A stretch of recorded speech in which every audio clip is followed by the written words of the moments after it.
Hello everyone, welcome back again. तो आज का टॉपिक मेरा जनरल हेल्थ के ऊपर रहेगा।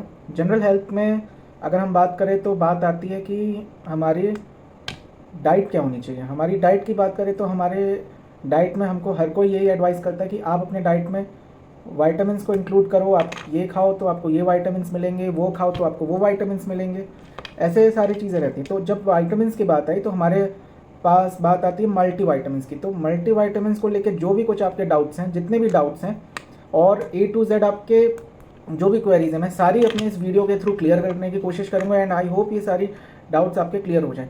तो सबसे पहले तो सबसे बड़ा डाउट होता है कि do we really need multi vitamins, क्या हमें सच में मल्टी वाइटामिन्स की ज़रूरत है। और सेकंड चीज़ होती है, अगर हमें मल्टी वाइटामिन्स की ज़रूरत है तो हमें कौन से मल्टी वाइटामिन्स चूज़ करने चाहिए, कैसे मल्टी वाइटामिन्स चूज़ करने चाहिए, क्या क्या फैक्टर्स होते हैं जो हमें देखने चाहिए मल्टी वाइटामिन्स चूज़ करते में। तो आइए मेरे साथ आप वीडियो के एंड तक बने रहो। मैं ना ही सिर्फ मल्टी वाइटामिन्स से related queries and doubt clear करूँगा, साथ में मैं एक ऐसे और सप्लीमेंट के बारे में बताऊँगा जो कि आपको, मेरे को और खास करके वो लोग जिनको वीकनेस से लेकर बहुत सारी प्रॉब्लम्स रहती है, उनका रामबाण इलाज है वो।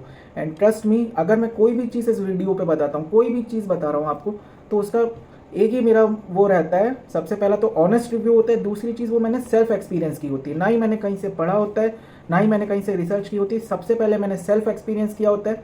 सेल्फ एक्सपीरियंस करने के बाद में ही I go through all the research and all the studies, then I compare, then I analyse. But पहला मेरा स्टेप होता है कि मैं उसको अपने ऊपर एक्सपीरियंस करूँ। तो without taking much time directly हम टॉपिक पे आते हैं कि मल्टीवाइटामिन्स हमें ज़रूरत होती है कि नहीं होती है। तो सबसे पहली बात, मल्टीवाइटामिन्स हमें जो ज़रूरत होती है उसके लिए हमें 4 फैक्टर्स कंसिडर करने पड़ते हैं।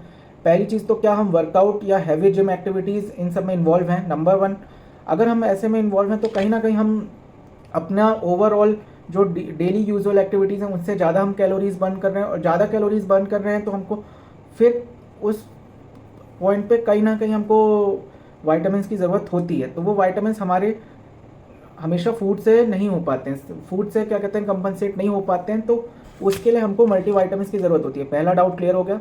अब आते हैं दूसरी चीज़ पे।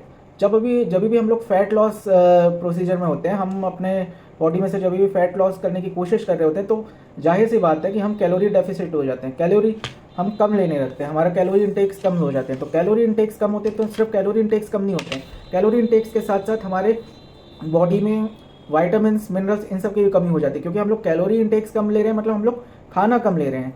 ठीक है, अब इस केस में भी हमको मल्टी वाइटामिन्स की ज़रूरत पड़ती है। थर्ड, अगर हम फूड सोर्सेज की बात करें तो क्या फूड सोर्सेज हमारा जो है, इसमें लेट्स बी वेरी ऑनेस्ट, आप सबको पता है कि हमारी जो लाइफ स्टाइल है, हमारा सारी चीज़ें हैं, और उसमें हम जो भी खाना खाते हैं वो इतना हमारा फुलफिल नहीं कर पाता है कि हम डेली 4 टाइम्स की वैरायटी फुल मील्स ले पाएँ हम लोग, या फिर हम लोग क्या कहते हैं green vegetables, green fruits along with हमारी होल फूड्स, हम सारी चीज़ें एक साथ इंक्लूड कर पाए। ऐसा हो पाता है? नहीं हो पाता है। Be honest with your self, नहीं हो पाता है। आज के फास्ट पेस लाइफ स्टाइल में ऐसा होना मुश्किल है। और अगर होता भी है, चलो हमने ये भी मान लिया कि अगर हो जाता है, तो कहीं ना कहीं आज की डेट में जो पॉपुलेशन ग्रोथ हो रही है, जो डिमांड्स है, उस डिमांड्स की सप्लाई को पूरी करने के लिए जो एग्रेसिव एग्रीकल्चर एक्टिविटीज़ हो रही है, तो हमारे जो natural food sources, so called natural food sources आजकल नेचुरल नहीं रहे। उनमें कई ऐसे फर्टिलाइजर्स, कई ऐसे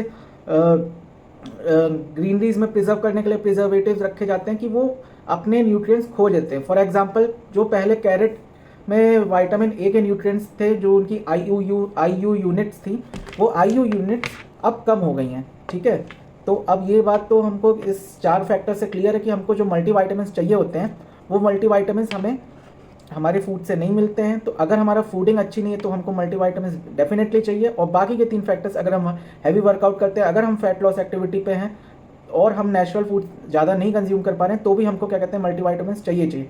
अब ये तो हमें समझ आ गया कि किन लोगों को मल्टी वाइटामिन्स चाहिए होता है। अब बात ये कि कौन से, अगर मल्टी वाइटामिन्स चाहिए तो कौन से ऐसे मल्टी वाइटामिन्स हैं जो हमारी बॉडी को सबसे ज़्यादा चाहिए। तो मैं आपको सबसे पहले बता देता हूँ, दो ऐसे वाइटामिन्स हैं जो हमारी बॉडी को सबसे ज़्यादा चाहिए होता है। पहला vitamin B12, second vitamin D. और खासकर हमारे इंडिया में ये पाया गया है कि विटामिन B12 और विटामिन डी की deficiencies most of the peoples में रहती है, चाहे वो किसी भी एज में ले लो। और जनरली जो एज अबव 30 होती है उसमें तो होती है, क्योंकि आज का जो फास्ट पेस लाइफ स्टाइल है और साथ में सारी चीज़ें उसमें, तो ये विटामिन B12 और विटामिन डी जो है इनको अगर हम देखा जाए तो एक तो हो गया हमारा साइनोकोबैलेमिन, दूसरा हो गया हमारा विटामिन डी मतलब cholecalciferol.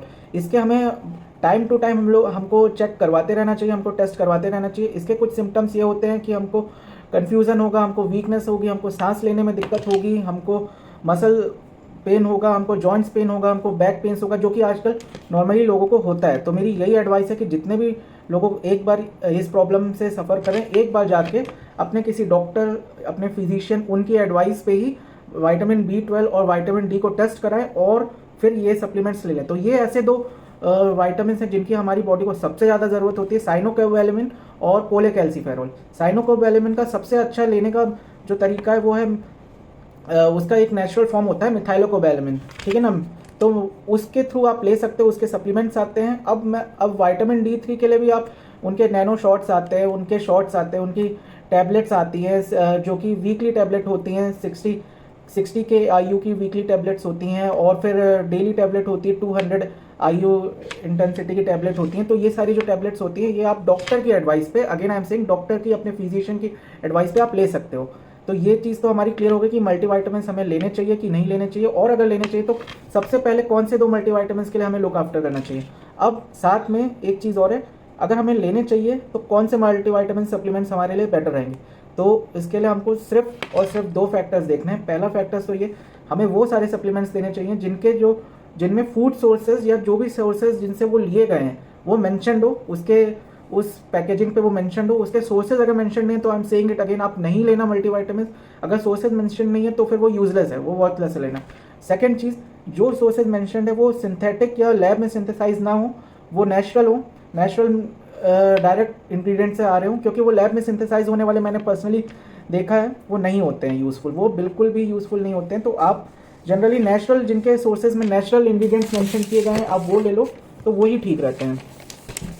Sorry for the disturbance. वो अब हम एक और सप्लीमेंट के बारे में आते हैं जो कि हमारे लिए काफ़ी यूज़फुल है। वो सप्लीमेंट है कोएंजाइम Q10, CoQ10। आपने अगर इसका नाम पहले सुना होगा तो ठीक है, नहीं तो मैं अभी सारे आपके इस एंजाइम से रिलेटेड डाउट्स क्लियर करने वाला हूँ। सबसे पहला तो ये एंजाइम जो होती है ये हमारी बॉडी खुद प्रोड्यूस करती है। अब ये होती क्या है, क्या इसकी हमारी बॉडी को ज़रूरत है, इसकी क्या इसका यूज़फुलनेस है, ये सारी चीज़ें मैं आपको बताऊँगा। और ये एक ऐसी एंजाइम है जो कि मेरी एडवाइस से हर किसी को अबव 30 लेनी ही चाहिए in form of supplement. Although ये बॉडी हमारी प्रोड्यूस करती है, बट इसके बेनिफिट्स आप मेरे से सुनोगे तो आप खुद कहोगे कि हमको ये एंजाइम लेनी चाहिए, ठीक है। तो पहला इसका ये है कि ये होती क्या है, CoQ10 एंजाइम या को एंजाइम होती क्या है। ये एक एंटीऑक्सीडेंट है। Antioxidant as the name suggest, ये हमारे ऑक्सीडेटिव स्ट्रेस को कम करता है, हमारे बॉडी में जो भी ऑक्सीडेटिव स्ट्रेस होता है उसको ये कम करता है। अब ये जो एंटीऑक्सीडेंट होते हैं इनका बेसिकली पर्पस ये होता है कि जो हमारी बॉडी में फ्री रेडिकल्स घूम रहे होते हैं, मतलब घूम रहे होते हैं इन द सेंस वो बॉडी में जो फ्री रेडिकल्स होते हैं वो मौजूद रहते हैं, स्ट्रेस होने की वजह से, इंजरी होने की वजह से, हमारे फूडिंग हैबिट्स की वजह से और हमारे एनवायरनमेंट की वजह से, उन पे ये कर्ब करता है, उन पे ये इम्प्रूव करता है, वहाँ पर ये हेल्पफुल होता है। दूसरी चीज़ ये जो है ये माइटोकॉन्ड्रिया में स्टोर होता है, तो हमारा माइटोकॉन्ड्रियल एनर्जी बढ़ाता है, हमको फटीग से, हमारा जो बॉडी में फटीग होता है उससे हमको क्या कहते हैं थोड़ा सा इंप्रूवमेंट लाता है। तीसरी चीज़ ये वुमेंस के लिए स्पेशली काफ़ी यूज़फुल है CoQ10 एंजाइम। ये वुमेंस में जो लो ओवेरियन रिजर्व होता है उसमें काफ़ी हेल्पफुल माना गया। DHEA की साथ अगर आप DHEA के साथ इसको अगर आप सप्लीमेंट करके CoQ10 एंजाइम को दोगे तो वो वुमेन में ओवेरियन रिजर्व को काफ़ी बढ़ाता है, वुमेन के फर्टिलिटी को बढ़ाता है, और इसके अगर बेनिफिट्स देखा जाए तो heart health, cardiovascular health improve करता है, BP इंप्रूव करता है, स्किन हेल्दी देता है, आपके कोलेजन और इन सारी चीज़ों को इन्हेंस करता है, फटीक से तो मैंने बता ही दिया दूर होता है। ये स्टैटिन इंड्यूस्ड मायोपैथी जो होती है, मतलब जो लोग स्टैटिन पे होते हैं, स्टैटिन वो ट्राइग्लिसराइड्स और कोलेस्ट्रॉल को लो करने के लिए जो दवाई होती है स्टैटिन उस पे होते हैं, उनके लिए काफ़ी यूज़फुल होता है। स्टैटिन इंड्यूस मायोपैथी को ये कम करता है, पार्किंसन डिजीज में कम फ़ायदेमंद है, COPD लंग्स डिसऑर्डर में फ़ायदेमंद है, इंसुलिन रेजिस्टेंस में फ़ायदेमंद है। तो आप बेसिकली ये सोच सकते हो कि ये CoQ10 एंजाइम जो है एक एंटी एजिंग का भी काम करता है। तो आपको ये अपने डॉक्टर से प्रिस्क्राइब करवा के, डॉक्टर से कंसल्ट करके एक बार ज़रूर इसके बारे में पूछना चाहिए, जैसा वो एडवाइस करे, क्योंकि ये एक ऐसी एंजाइम है जो कि हमारी बॉडी में लगभग आप कह सकते हो ऑक्सीडेटिव स्ट्रेस, फ्री रेडिकल्स कम करती है, तो लगभग सारी दिक्कतों को रिजॉल्व करती है। एंटी कैंसरस प्रॉपर्टीज़ भी होती हैं इसकी, बहुत सारी प्रॉपर्टीज़ होती हैं। तो आप इस एंजाइम को एक बार अपने डॉक्टर से प्रेस्क्राइब करके इसके बारे में और रिसर्च करके आप ले सकते हो। मेरा काम था कि आपको इस एंजाइम के बारे में इंट्रोड्यूस कराना, जो कि मैंने करा दिया है। और इसके फूड सोर्सेज भी होते हैं, कई बार फैट नट्स होते हैं, बट मेरा यही मानना है कि आप इसको एज अ सप्लीमेंट फॉर्म ही लो, क्योंकि ये एज के साथ बॉडी में या कुछ क्रॉनिक डिजीज की वजह से बॉडी में कम हो जाती है, इसका प्रोडक्शन कम हो जाता है। तो ओवरऑल हमारे पास आज हमने 3 चीज़ों पर डिस्कस किया कि मल्टीविटामिन्स हमें लेनी चाहिए कि नहीं लेनी चाहिए। लेनी चाहिए तो ऐसे कौन से फैक्टर्स हैं जिसपे लेना चाहिए, पहला चीज़। दूसरी चीज़, कौन से ऐसे 2 मल्टीविटामिन्स हैं जो हमारी बॉडी को सबसे ज़्यादा रिक्वायर्ड है। तीसरी चीज़, जो एक यूनिक एंजाइम थी CoQ10, वो क्या होती है और CoQ10 के यूजेस क्या होते हैं, क्या हमको लेनी चाहिए कि नहीं लेनी चाहिए। वो लेनी चाहिए, डेफिनेटली लेनी चाहिए, but again I am saying doctor के प्रेस्क्रिप्शन के बाद, अपने जनरल प्रैक्टिशनर से पूछने के बाद लेनी चाहिए। मेरा काम था आपको इंट्रोड्यूस कराना इस एंजाइम से, अगर आपको नहीं पता था तो। और बाकी आपको जो भी अगर इससे रिलेटेड क्वेरी हो, आप कमेंट सेक्शन में पूछ सकते हो। And keep watching the video. आप लाइक करो, सब्सक्राइब करो, एंड हो सके तो इस एंजाइम्स और मेरे डेली ऐसे फैक्ट्स को जानने के लिए आप रोज वॉच करो और शेयर करो। Okay, thank you, have a nice day.